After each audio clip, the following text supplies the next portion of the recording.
Good morning all of you. My name is Sonia. Today I am going to present राष्ट्र निर्माण।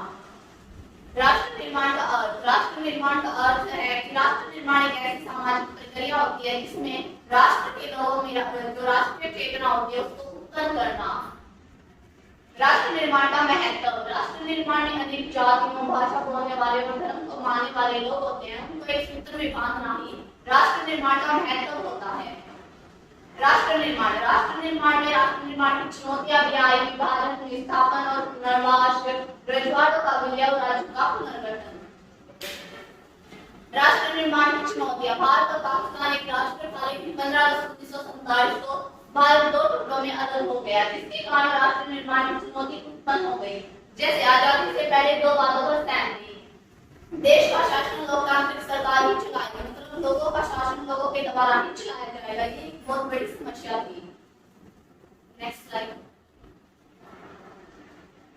सरकार सबके भले के लिए काम करेगी, ये भी एक चुनौती थी, क्योंकि कोई भी सब लोग एक चीज से सहमत नहीं हो सकते कभी भी। क्रांति का साल 1947, मतलब जब हमारा देश दो भागों में विभक्त हो गया था, तो बहुत सारे मारकाट या बहुत सारे सांप्रदायिक हिंसे, भाषा के ऊपर भी जो दंगे हुए थे।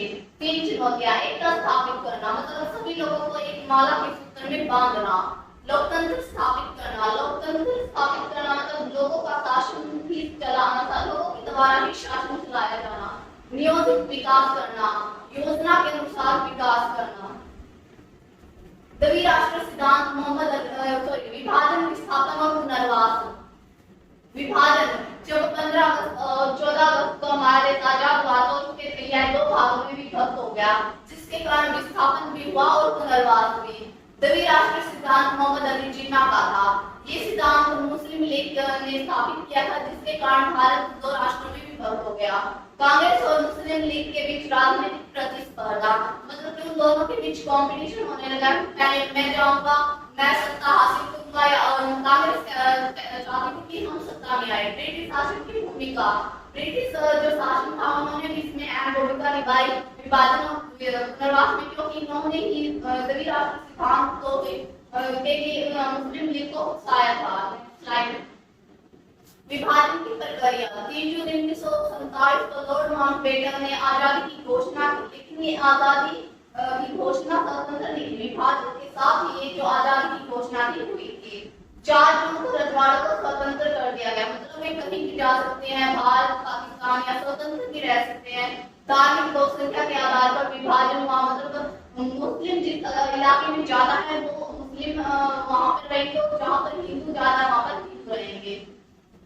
विभाजन में दिखते क्या है, ब्रिटिश इंडिया में कोई ऐसा इलाका नहीं जहाँ मुस्लिम लीग लोकसंख्या में हो, मतलब कि जो जहाँ पर सीधा शासन चलता था ब्रिटिशों का इंडिया के इलाकों में, वहाँ पर मुस्लिम जो थे बहुत सारे जनसंख्या में थे। पूर्वी और पश्चिमी पाकिस्तान के निर्माण में भी, क्योंकि जो पूर्वी पाकिस्तान और पश्चिमी पाकिस्तान है वहाँ पर बहुत सारे मुस्लिम लोग रहते थे। मुस्लिम बहुल प्रांत बंगाल और पंजाब, जो बंगाल और पंजाब में बहुत सारे मुस्लिम लोग हैं, इनको जो अभी भी वहाँ पर मौजूद है मुस्लिम, इनको वहाँ से पाकिस्तान में जाने के लिए बहुत सारी दिक्कतें उठानी पड़ी थी। अल्पसंख्यकों की समस्या, मतलब जिस क्षेत्र में कम संख्या में जो जिस धर्म के लोग थे उनको समस्याओं का सामना करना था।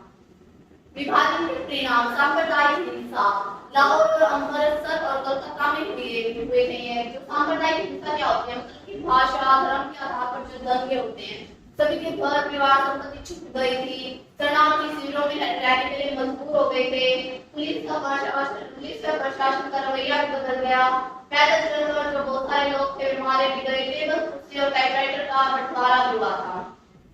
रजवाड़ों का विलय, रजवाड़ों का मिलना, लगभग 565 रजवाड़े थे हमारे भारत में, और समस्या क्या थी, लैक्स ऑफ पैरामाउंट, ये एक कानून था जो अंग्रेजों ने बनाया था, इसके द्वारा जो रजवाड़े थे स्वतंत्र हो गए थे, ये भारत में भी जा सकते थे, पाकिस्तान में भी और अलग भी। अगर ये अलग रहते तो भी समस्या थी, और अगर पाकिस्तान में जाते तो भी भारत के लिए एक समस्या थी। सरकार का नजरिया, तो इससे सरकार ने जो रुख अपनाया जो था एक अधिनियम या लोकतांत्रिकरण या फिर कठोर जो व्यवहार था उसके द्वारा मिलाना।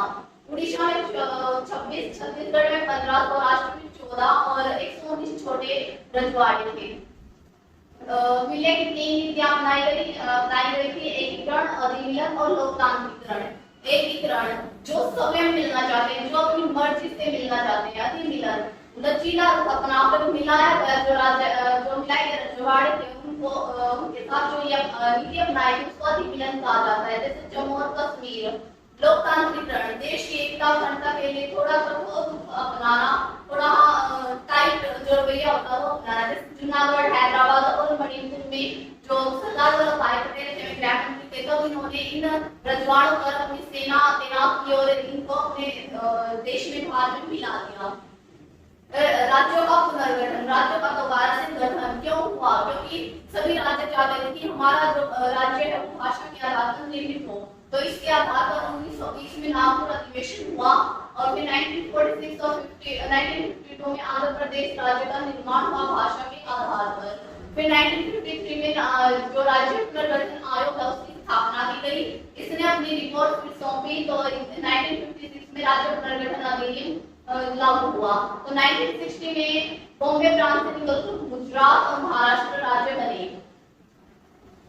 1963 में नागालैंड, 1966 में पंजाब से निकलकर पंजाब, हरियाणा और हिमाचल प्रदेश, 1972 में असम, मेघालय, मणिपुर और त्रिपुरा, 1987 में अरुणाचल से मिजोरम और 2000 में छत्तीसगढ़, उत्तराखंड और झारखंड।